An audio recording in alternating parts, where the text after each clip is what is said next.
Sometimes the cheapest price carries the highest cost. Elena Vasquez gripped the steering wheel tighter as the Nevada desert stretched endlessly before her, the February wind rattling her rusted pickup like a death knell. At 62, she'd buried her husband, lost her Montana ranch to medical bills, and was down to $97 and a prayer. The estate auction flyer crumpled on her dashboard promised salvation, historic ranch, $5 minimum bid, cash only, $5, for 400 acres. The town of Millbrook appeared like a mirage, its weathered buildings huddled against the barren landscape. At the auction, nervous locals whispered about legal troubles and bad history, but Elena didn't care. When the gavel fell, she owned land again. Walking through the farmhouse that first night, Elena's blood turned cold. The kitchen table was set for 4. Fresh bread sat cooling on the counter. A child's homework lay half-finished, the ink still wet. The calendar on the wall showed yesterday's date, but according to the deed, no one had lived here since 1953. What happened to the Hartwell family, and why does this house feel like they never truly left? Before we jump back in, tell us where you're tuning in from, and if this story touches you, make sure you're subscribed because tomorrow I've saved something extra special for you. Elena's hands trembled as she backed away from the kitchen table, her worn boots creaking against the linoleum floor. The silence pressed against her eardrums like deep water, broken only by the wind howling through the eaves of the old farmhouse. She should leave, drive back to town, sleep in her truck, figure out what kind of mistake had been made. Instead, she found herself drawn deeper into the house. The living room looked like a museum exhibit titled American Family, 1953. A radio sat on an end table, its dial glowing amber in the darkness. Elena touched the warm tubes with the tip of her finger and jerked back. The thing was actually running, though she heard no sound from the speakers. Magazines were fanned across the coffee table, Life, Saturday Evening Post, Ladies' Home Journal, their covers pristine, their spines uncracked. On the mantel above the fireplace, family photographs smiled down at her. A stern-looking man with dark hair and wire-rimmed glasses, a woman with kind eyes and victory rolls, 2 children, a boy and a girl, maybe 8 and 10 years old. The Hartwells, presumably. Their faces seemed to follow Elena as she moved through the room. "This is impossible," she whispered to the empty house. Her voice sounded strange, muffled, as if the walls absorbed sound differently here. Upstairs, the bedrooms told the same impossible story.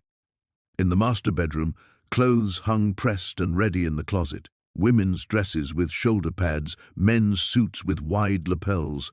The children's rooms were frozen tableaus of interrupted childhood. Toy soldiers marched across a braided rug.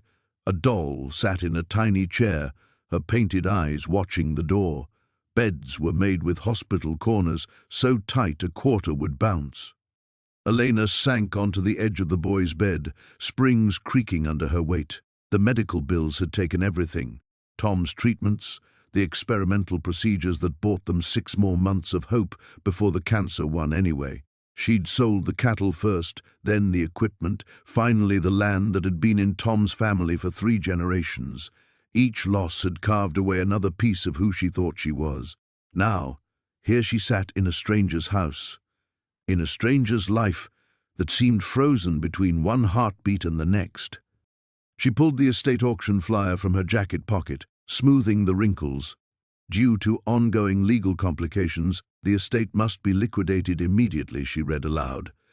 Cash sales only, all furnishings included, no warranties or guarantees provided.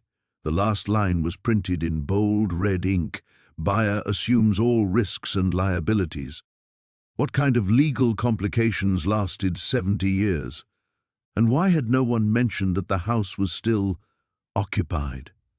Not with people exactly, but with the ghost of a life interrupted. Elena walked to the boy's bedroom window and peered out at the moonlit landscape. In the distance, she could make out the dark shapes of outbuildings, a barn, what looked like a machine shed, maybe a chicken coop.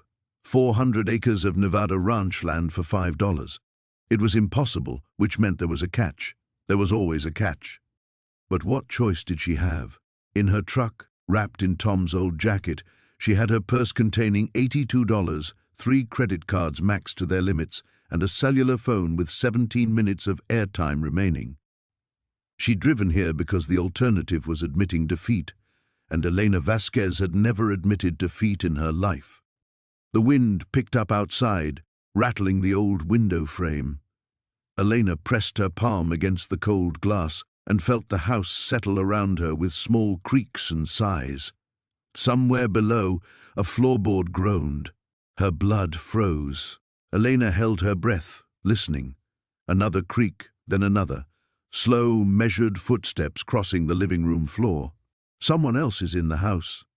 She grabbed the baseball bat she'd spotted in the boy's closet and crept to the top of the stairs. The steps were dark below, but pale moonlight filtered through the front windows, casting everything in silver and shadow. Elena descended one step at a time, the bat raised, her heart hammering against her ribs. The living room was empty. The kitchen was empty. She checked every closet, every corner, even looked under the beds. Nothing. But when she returned to the kitchen, Elena noticed something that made her stomach drop. The half-eaten slice of bread at one place setting was gone. In its place sat a small piece of paper, folded in half. With shaking fingers, she unfolded it. Written in a child's careful script were 4 words, "Welcome home, Mrs. Vasquez." Elena dropped the paper and stumbled backward, her hip catching the counter's edge. Outside, the wind howled across the empty desert, and inside the impossible house, the radio began to play a song she remembered from her childhood, something about coming home again. The Hartwells were gone, but they were still here, and somehow they'd been waiting for her. Elena's legs gave out, and she slumped into one of the kitchen chairs, her whole body shaking. The radio's melody drifted through the room.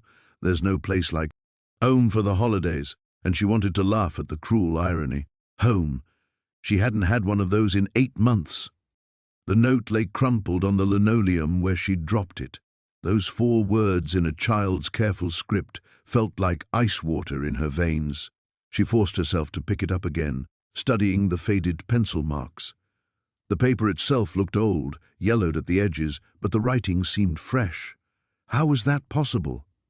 "Get a grip, Elena." Tom's voice echoed in her memory, steady and rational as always. There's an explanation for everything, but Tom was gone, and she was alone in a house that defied explanation, holding a note that shouldn't exist. She thought about her old life, the one that felt like it belonged to someone else now. 6 months ago, she'd been Elena Vasquez, respected cattle rancher, pillar of the Billings community.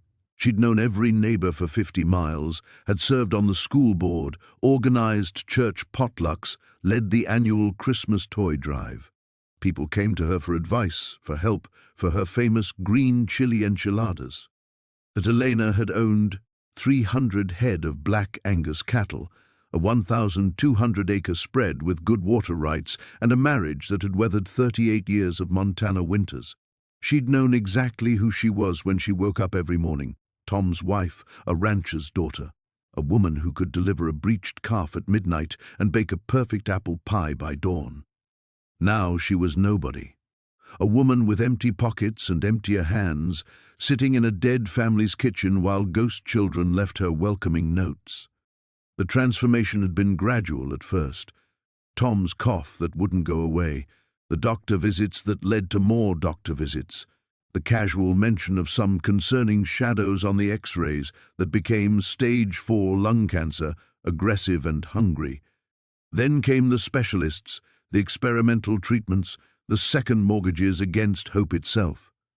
Elena remembered the day she sold the last of the cattle. She'd stood in the auction ring watching her prize breeding bull, Conquistador, Tom had named him, get led away by a stranger. The auctioneer's voice had echoed off the metal walls, sold to bidder 43 for $1,500. $1,500 for an animal worth 5 times that, but desperation didn't negotiate. Maria Santos had tried to help. Elena's oldest friend had shown up that terrible day with a casserole and a check for $10,000.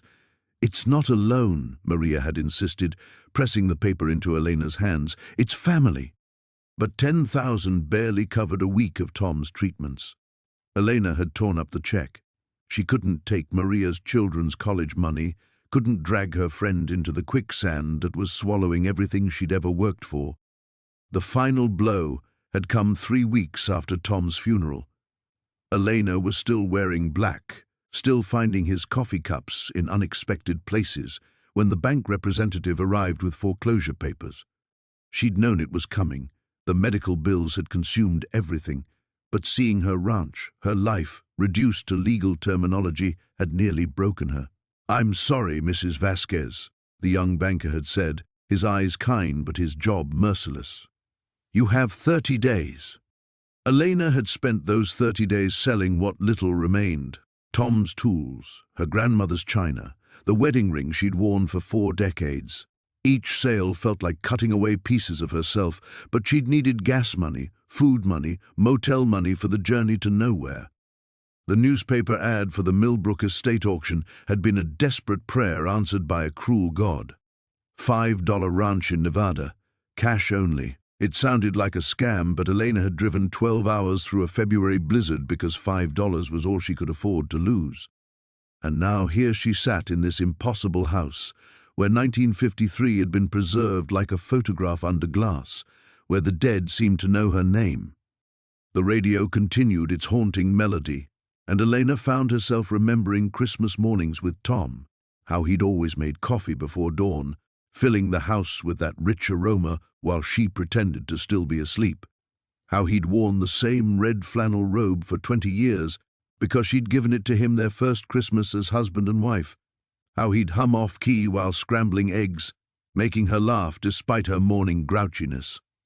Those mornings felt like someone else's life now. Someone who'd had a husband who loved her, a home that welcomed her, a future that stretched ahead like an open road. The note in her hands seemed to pulse with impossible warmth. "Welcome home, Mrs. Vasquez." Elena looked around the eerily pristine kitchen, at the calendar that shouldn't exist, the fresh coffee that defied logic, the family photographs watching her from the mantel. Maybe home wasn't about the place. Maybe it was about the people who welcomed you, even if those people had been gone for 70 years. The wind outside began to quiet, and Elena made a decision that felt like stepping off a cliff. She was staying. The decision settled into Elena's bones like winter cold. She would stay, but as soon as she made that choice, the house seemed to exhale around her and everything changed. The radio's gentle melody cut to static with a sharp crack that made her jump. Through the white noise came a voice, distant, as if calling from the bottom of a well. "Elena, Elena Vasquez." Her blood turned to ice. The voice was a woman's, cultured, with the precise diction of someone from another era. Elena's hands tightened on the note until her knuckles went white. "We've been waiting so long." Elena shot to her feet, the chair scraping against linoleum. "Who's there? What do you want?"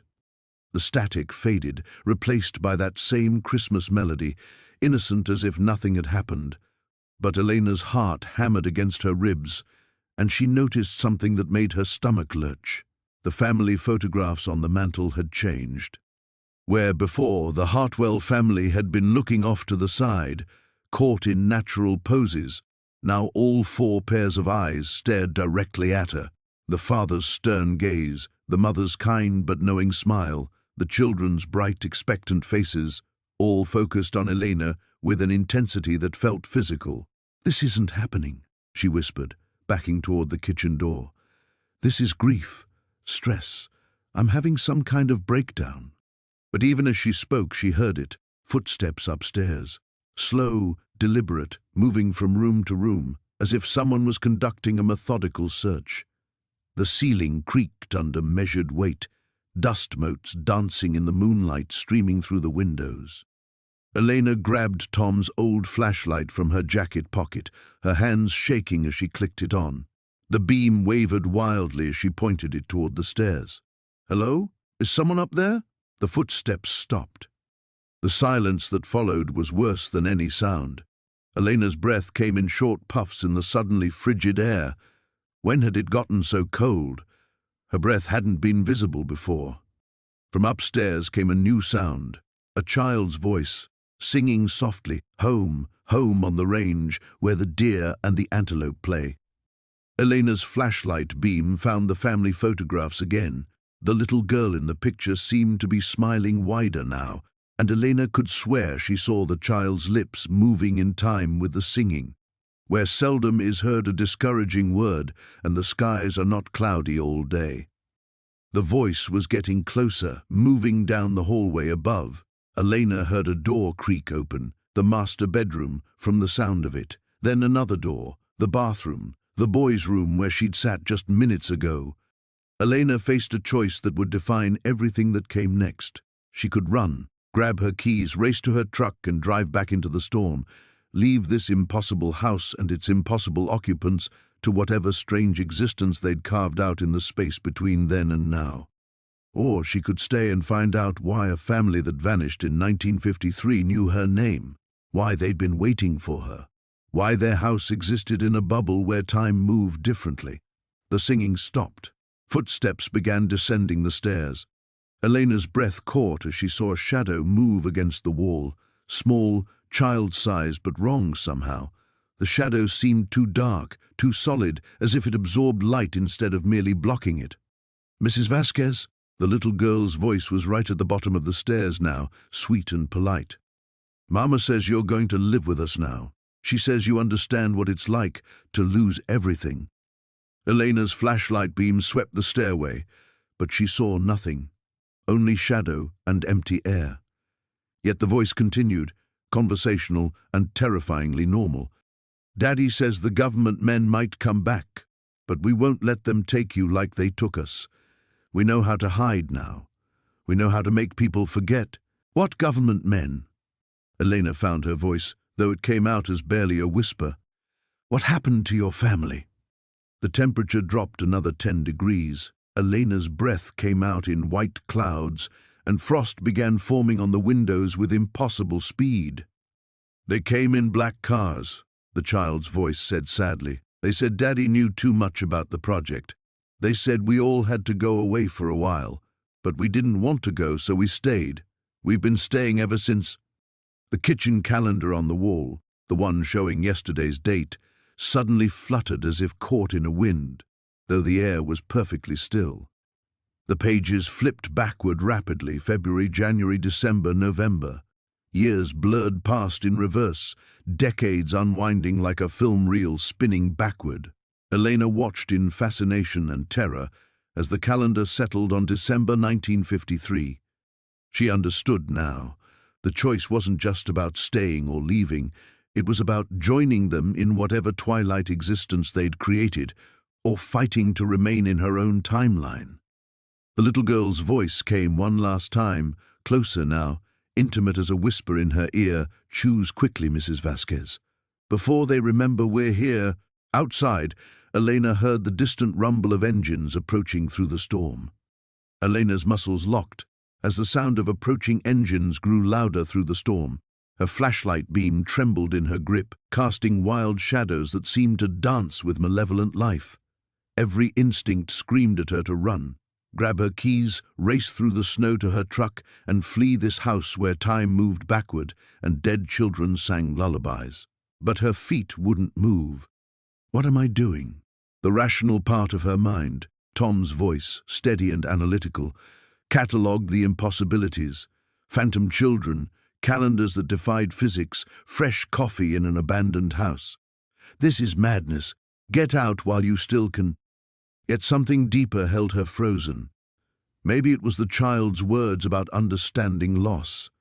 Maybe it was the desperate exhaustion that had driven her here, the bone-deep weariness of a woman who'd already lost everything that mattered. What was sanity compared to having a home again, even a haunted one? The engines were closer now, multiple vehicles grinding through snow and darkness. Elena's heart hammered as she remembered the little girl's warning, "Before they remember we're here." "Who's coming?" she whispered to the empty air. "What do they want?" The house seemed to hold its breath. Even the radio had gone silent, its usual static replaced by an oppressive quiet that pressed against Elena's eardrums. Through the frost-covered windows, She glimpsed flickers of light in the distance, headlights sweeping across the desert landscape like searching eyes. Government men in black cars. The child's words echoed in Elena's mind, and she felt a chill that had nothing to do with the supernatural cold permeating the house. What if this wasn't just about ghosts and impossible preservations? What if she'd stumbled into something far more dangerous? Something that explained why a perfectly maintained ranch sold for $5, why the Hartwell family had been erased from records, why their house existed in a pocket of frozen time. Elena thought of her old life in Montana, safe and predictable. She'd known every neighbor, understood every threat. Drought, disease, market prices. Those were enemies you could see coming, could prepare for. This was different. This was stepping into quicksand, disguised as solid ground. But what's the alternative? Her practical side, the part that had survived 62 years of ranch life, assessed her options with brutal honesty. She had $82, no home, no prospects. She'd driven through a blizzard to buy a $5 ranch because she literally had nowhere else to go. If she ran now, where would she run to? Some flea-bag motel until her money ran out? Her brother in Phoenix, who'd made it clear she wasn't welcome. Elena's pride recoiled from both options. She'd been independent her whole life, had never begged for help, never imposed on family who didn't want the burden. The headlights were visible now through the kitchen window. 3 sets, moving in convoy formation. Professional, organized. Definitely not lost travelers seeking shelter from the storm. Elena's stomach clenched with familiar dread. She recognized that formation from news reports, from movies about raids and arrests. These weren't random visitors. They were coming for something specific. Or someone. Had she triggered some kind of alert by coming here? Was this property under surveillance, monitored for trespassers? The auction had been legitimate. She had the paperwork in her truck. But maybe she'd walked into a trap. Maybe the $5 price tag was bait for desperate people like herself, people who would disappear without anyone asking questions. Elena backed toward the kitchen door, her free hand fumbling for the knob. She could still make it to her truck, still escape into the storm. But as her fingers touched the cold metal, the little girl's voice whispered again, so close it seemed to come from inside her own head. "They don't know you're here yet. But if you run, they'll see, they'll follow, and they never stop looking once they've seen you." Elena's hand froze on the doorknob. "What do you mean? Who are they?" "The same ones who took us, the ones who make people disappear. They think this place is empty now, but it's not. We've been hiding for so long, Mrs. Vasquez. We could hide you too." The convoy was close enough now that Elena could hear individual engines, the crunch of tires on snow.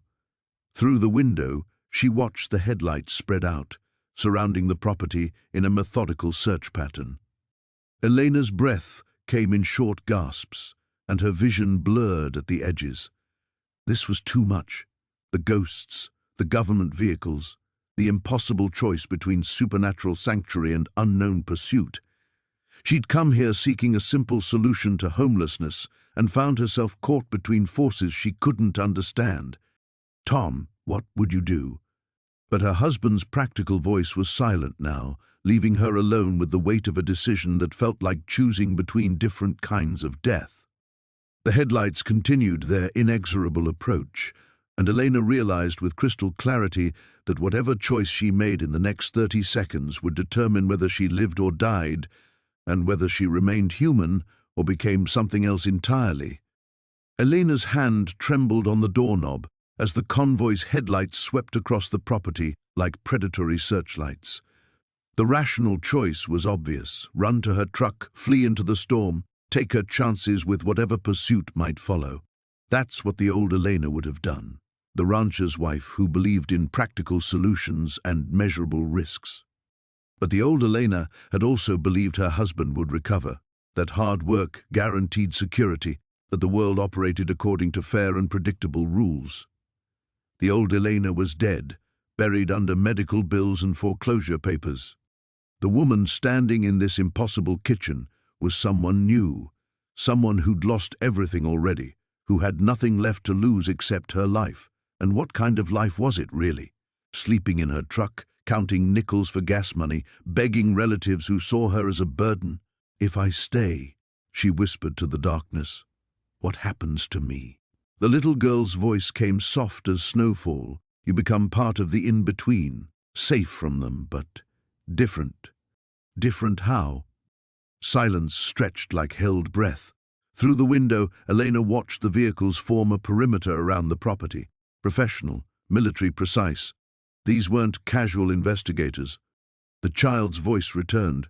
"Sadder now, we can't leave this place anymore. Can't age, can't change, can't really live. But we can't die either. We just are." Elena closed her eyes. Eternal existence as a ghost, or capture by whatever government force had erased the Hartwells from history. Neither option offered what she'd come here seeking, just a place to belong, to rest, to stop running from creditors and grief and the crushing weight of starting over at 62. But maybe belonging comes in forms you don't expect. The thought surprised her with its clarity. She'd spent 6 months mourning not just Tom, but her entire identity. Elena, the rancher's wife, was gone. Elena, the respected community member, was gone. Even Elena, the property owner, was gone. Maybe it was time to discover who Elena, the survivor, could become. Car doors slammed outside, sharp, authoritative sounds that cut through the storm's whisper. Elena heard voices, muffled but urgent, and the crunch of boots in snow. They were spreading out, surrounding the house with tactical efficiency. Her time was up. Elena released the doorknob and stepped back into the kitchen's heart. The gesture felt ceremonial, like crossing an invisible threshold.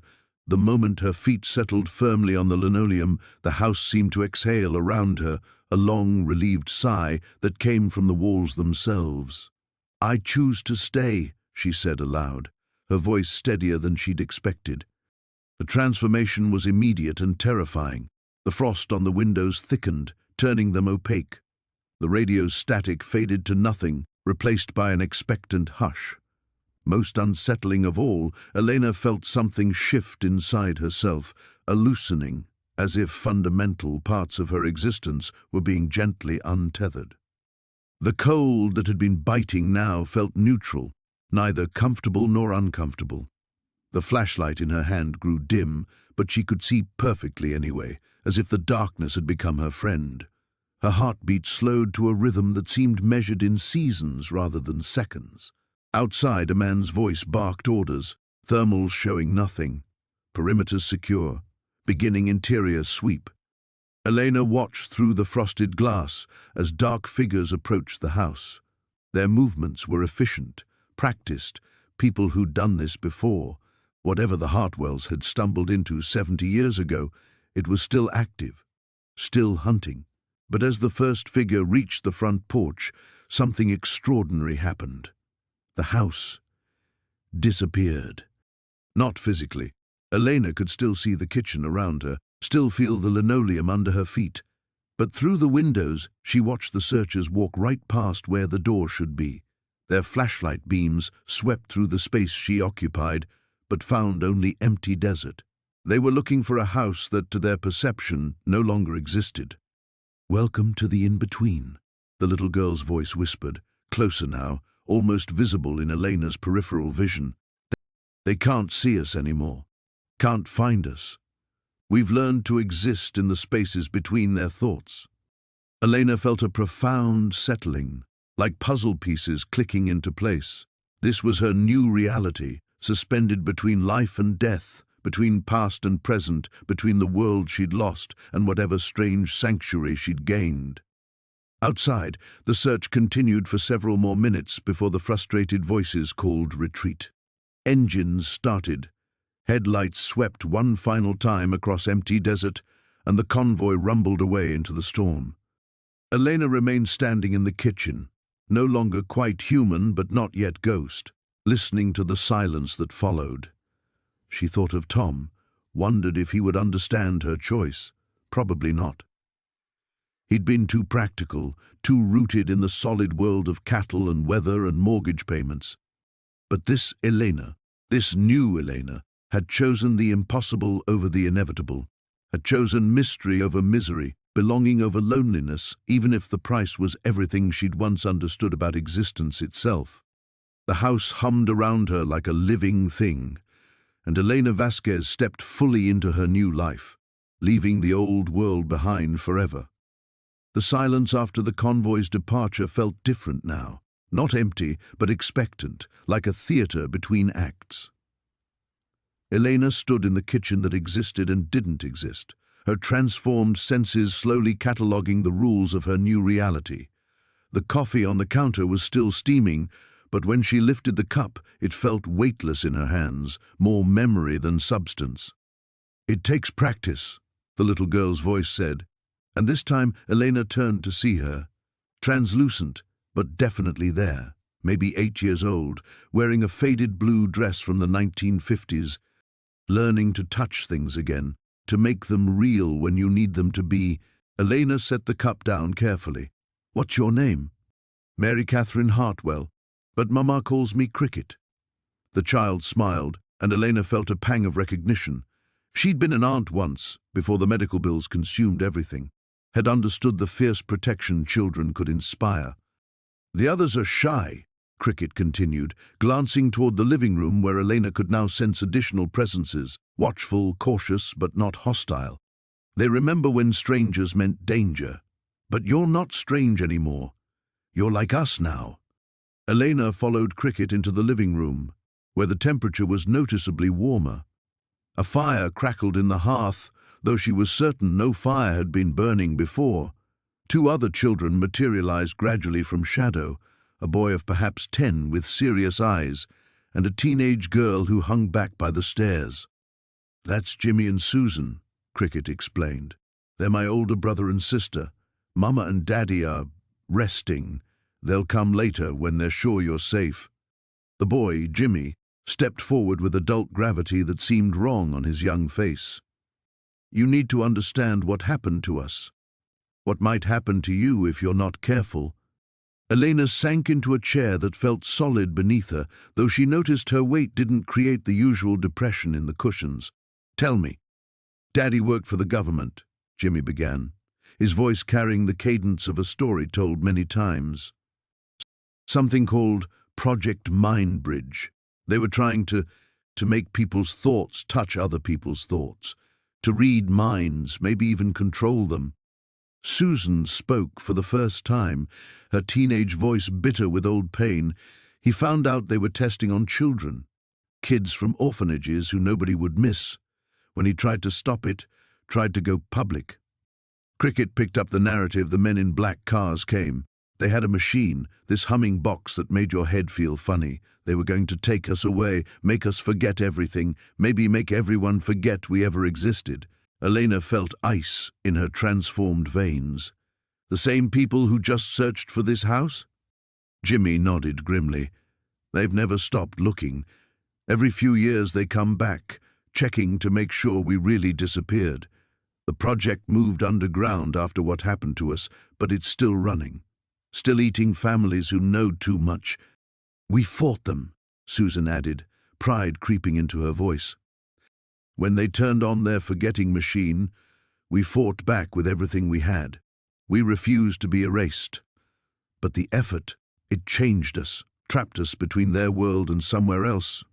Elena absorbed this, understanding now why the auction had been so cheap, why the paperwork had been vague about legal complications. The government had tried to erase the Hartwell family and succeeded well enough that their property fell through bureaucratic cracks, forgotten and abandoned. "How many others?" she asked quietly. "Families?" Cricket's face grew solemn. "Dozens over the years. Most of them just disappeared, completely gone, like they never existed. We're the only ones who learned to hide properly." A new voice joined them, mature, paternal, tinged with protective fury. Elena looked up to see a tall man in a 1950s cardigan materializing near the fireplace. His face was kind but haunted, the expression of someone who'd seen horrors no parent should witness. "I'm Robert Hartwell," he said, extending a hand that felt solid when Elena shook it. "And I need you to know what you've gotten yourself into. Those people who came tonight, They'll be back, and now that you're part of the in-between, you're a threat to them too. Elena met his gaze steadily. What kind of threat? You're proof their containment failed, evidence that some of us survived their erasure attempts. Robert's jaw tightened. They can't afford to let that information reach the outside world. If they realize what you've become, they'll bring bigger machines, stronger methods. They'll try to finish what they started 70 years ago. Elena felt the weight of her choice settling around her like a lead blanket. She'd sought refuge and found herself conscripted into a war she didn't understand, against enemies who could erase existence itself. But as she looked around at the Hartwell family, these brave souls who'd fought government monsters and won a Pyrrhic victory, Elena realized she wasn't alone anymore. For the first time since Tom's death, she belonged somewhere. Even if that somewhere existed in the spaces between heartbeats, in the margins of reality itself. Elena's newfound belonging came with the weight of inherited danger, and as the reality of her situation settled in, she felt the familiar stirring of the survival instincts that had carried her through 62 years of ranch life. The Hartwells had given her sanctuary, but they'd also made her a target in a war she was only beginning to understand. They'll be monitoring the property now, Robert continued, his spectral form pacing before the fireplace with nervous energy. Motion sensors, cameras, electromagnetic field detectors. They've gotten better at tracking us since the 1950s. Elena studied the family gathered around her. These people who'd sacrificed everything to protect their children and preserve their truth. The parallels to her own life struck deep. She'd fought insurance companies and medical debt collectors with the same fierce determination, though her enemies had been bureaucratic rather than supernatural. "What do we need to prepare for?" she asked, her voice carrying the practical authority she'd once used to organize cattle drives and weather crises.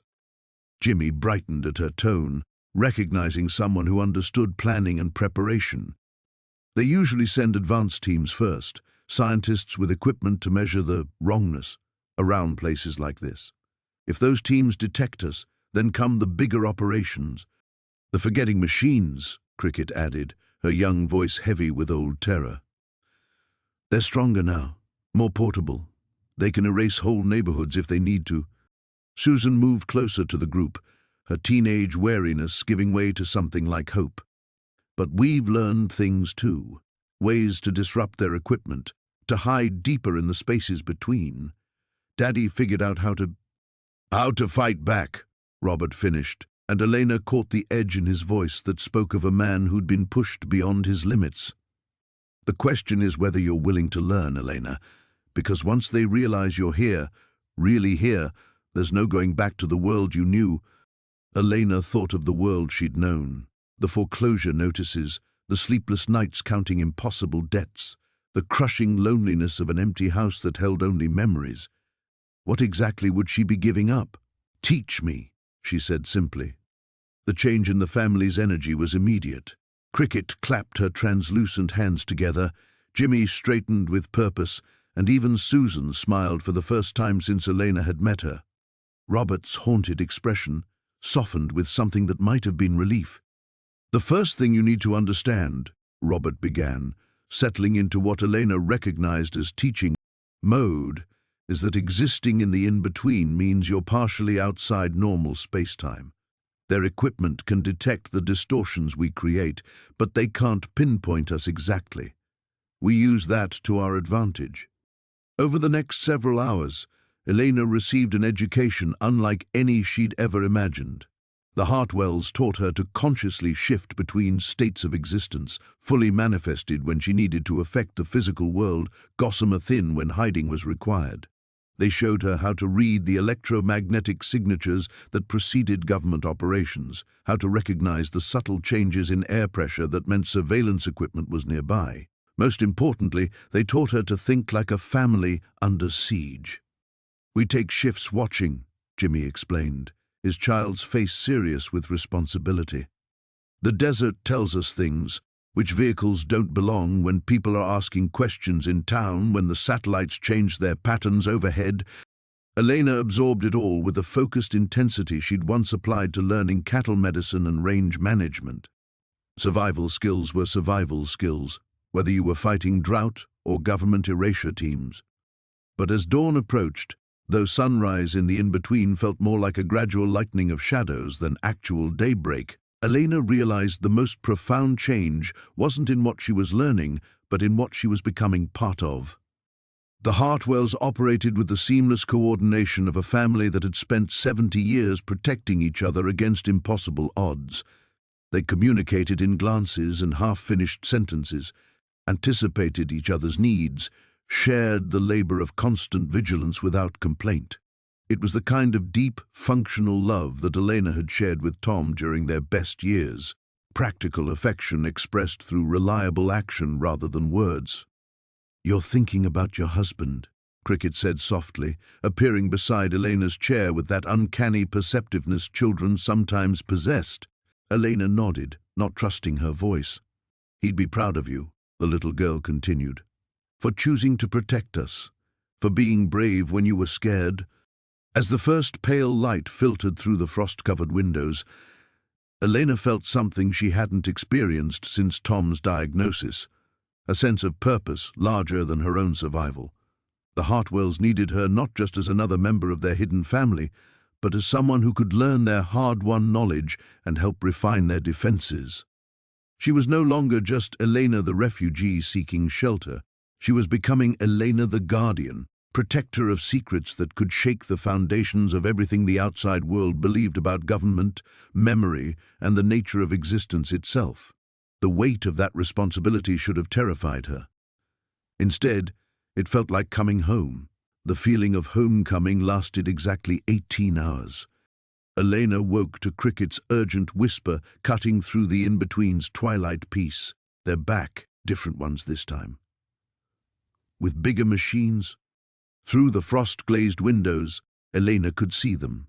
A convoy of black SUVs and unmarked government vans arranged in a precise perimeter around the property.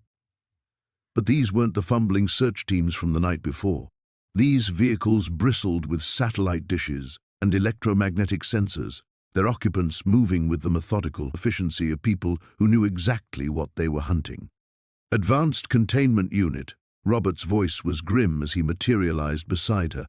"They've detected our energy signatures. This isn't reconnaissance anymore. It's an extraction operation." Elena felt her newfound reality fracture around the edges. Yesterday's lesson in shifting between states of existence suddenly seemed pitifully inadequate against the technological arsenal spreading across her property. The coffee cup in her hands, solid just moments before, flickered between substance and memory as her concentration wavered. "How long do we have?" she asked, proud that her voice remained steady even as terror clawed up her throat. Jimmy appeared at the living room window, his young face pressed against glass that might or might not actually exist. "They're setting up the big machine, the one that looks like a radar dish but pointed at the house instead of the sky."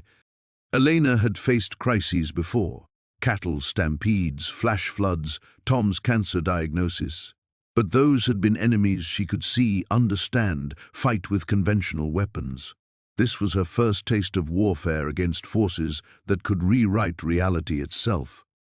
"Memory displacement cannon," Susan explained, her teenage voice tight with inherited fear. It doesn't just erase you from records, it erases you from existence, makes it so you never were born, never lived, never mattered to anyone." The weight of what Elena had stumbled into crashed over her like a physical blow. She'd thought she was choosing between homelessness and sanctuary. Instead, she'd walked into the crosshairs of a government program that had been hunting the Hartwell family for 7 decades. Outside, technicians in hazmat suits began assembling equipment that looked like a cross between a satellite dish and a particle accelerator. Elena could feel its power building even from inside the house, a low thrumming that made her teeth ache and her vision blur around the edges. "We have to run," Cricket whispered, her small hand slipping into Elena's. "There are places deeper in the in-between where the machines can't reach." "But Elena, what?" Elena knelt to meet the child's eyes, seeing her own fear reflected there. "You're still too new, too connected to the real world. If we pull you that deep, you might not be able to come back, ever." Elena understood with crystalline clarity. The Hartwells were offering to save her life by completely severing her connection to physical existence. She would survive, but as something no longer quite human, a ghost in the machine of reality, forever hidden but forever lost. The alternative was facing the memory displacement cannon and being erased so thoroughly that not even Tom's gravestone would remember her name. Through the windows, she watched the technicians make final adjustments to their weapon. A man in an expensive suit, clearly the operation commander, spoke into a radio, his words muffled but his intent unmistakable. In minutes, maybe seconds, they would fire. Elena closed her eyes and felt the full weight of her choice. She'd come to Nevada with nothing left to lose, but that had been a lie she'd told herself. There was always something left to lose. Memory, identity, the simple fact of having existed at all. But as she stood in the kitchen where the Hartwell family had made their own impossible choice 70 years ago, Elena realized her decision had already been made. Not in the last few terrifying minutes, but in every moment since she'd first chosen to stay, to learn, to become part of their hidden war. "Elena?" Robert's voice was gentle but urgent. "We need to decide. Now." She opened her eyes and looked at the family who'd welcomed her, protected her, given her purpose when she'd had none. Cricket's small face, Jimmy's solemn determination, Susan's fierce protectiveness, Robert's paternal strength. All of them depending on her to make the choice that would determine whether their sanctuary survived or fell to forces that had already stolen too much from the world. Outside, the memory displacement cannon reached full power, its humming filling the air with the promise of absolute erasure. Elena squeezed Cricket's hand and felt something fundamental shift inside her chest. Not fear, but the cold, practical determination that had carried her through 30 years of ranch life and 6 months of devastating loss. "I'm not running," she said quietly, "and neither are you. It's time these bastards learned what happens when they threaten the wrong family." The ordeal was just beginning, but for the first time since Tom's death, Elena Vasquez knew exactly who she was and what she was fighting for. The memory displacement cannon fired at 3:17 a.m., and Elena's carefully constructed world came apart like tissue paper in a hurricane. She felt the weapon's pulse hit the house, not as sound or light, but as a fundamental wrongness that made her bones ache and her vision fracture. The kitchen around her wavered like heat shimmer, and for one terrifying moment, Elena couldn't remember why she was holding a little girl's hand, or who these strangers were that surrounded her. "Hold on." Robert's voice cut through the confusion, but even his words seemed to echo from impossible distances. "Remember who you are. Remember why you're here." But the machine outside wasn't finished. It cycled up again with a whine that bypassed her ears and went straight to her nervous system. This pulse was stronger. Elena felt it trying to unweave the very fact of her existence, to convince reality that Elena Vasquez had never been born, never married Tom, never fought for this family she'd found in the spaces between heartbeats. Cricket's hand slipped through hers like smoke. The child's face was flickering now, features becoming indistinct as the erasure field sought to complete what it had started 70 years ago. "The machine's too strong." Jimmy's voice was barely audible over the building hum. "It's using Elena as an anchor point. Her connection to the real world is making us visible." Elena understood with sick clarity. By choosing to stay, to fight rather than flee deeper into the in-between, she had doomed the family she'd meant to save. Her partial existence in normal space-time was acting like a beacon, allowing the government's technology to finally lock onto the Hartwell's hiding place. The third pulse hit like a sledgehammer to the soul. Elena felt herself scatter, not physically, something far worse. The memories that made her who she was began unraveling. Tom's laugh as they danced at their wedding, the satisfaction of delivering her first calf, the weight of his hand in hers as cancer ate him alive. Each recollection grew thin and distant, as if they belonged to someone else entirely. Around her, the Hartwell family was suffering the same fate. Susan aged backwards, becoming a child, then a toddler, then nothing at all. Jimmy's serious young face grew translucent as 7 decades of hidden existence crumbled under the machine's assault. Cricket, brave little Cricket who had welcomed a stranger with such fierce trust, was already more ghost than girl, her voice a whisper from the edge of oblivion. "Robert!" Elena tried to scream, but her own voice was fading. The man who had taught her to shift between states of being was becoming transparent, his paternal strength no match for technology that had spent 70 years perfecting the art of unmaking people. Outside, she could hear the operation commander giving orders, displacement at 60% and climbing. The anomaly should be fully contained within 2 minutes. Contained. As if the Hartwell family's desperate fight for survival was nothing more than a problem to be solved, a loose thread to be trimmed from the fabric of acceptable reality. The fourth pulse stole Elena's name. For several seconds that lasted eternity, she couldn't remember what she was called or why it mattered. She was just consciousness floating in a dissolving house, watching a family of strangers fade away because she had made the wrong choice at the wrong time. But then, from somewhere deeper than memory, Tom's voice reached her.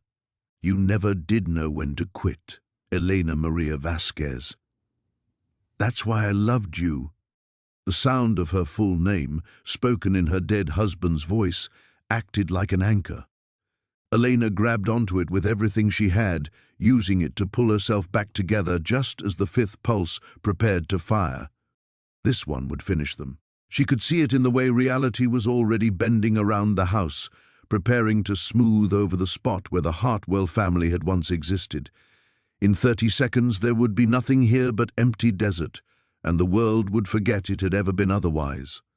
Cricket was almost gone now, just a shimmer of childish determination refusing to be erased. Jimmy and Susan had faded to echoes. Robert was fighting to maintain enough cohesion to speak, his love for his family the only thing keeping him tethered to existence. "Elena," he whispered with his last breath of reality, "forgive us. We should have run." And then the final pulse fired, and Elena's new family disintegrated like morning mist. She was alone in a house that no longer existed, holding the memory of a little girl's hand, while government technicians outside congratulated each other on a successful containment operation. 70 years of hidden resistance had just been snuffed out in 5 minutes, and it was her fault for choosing to fight instead of flee. Elena sank to her knees on a kitchen floor that flickered between substance and void, finally understanding the true cost of her defiance.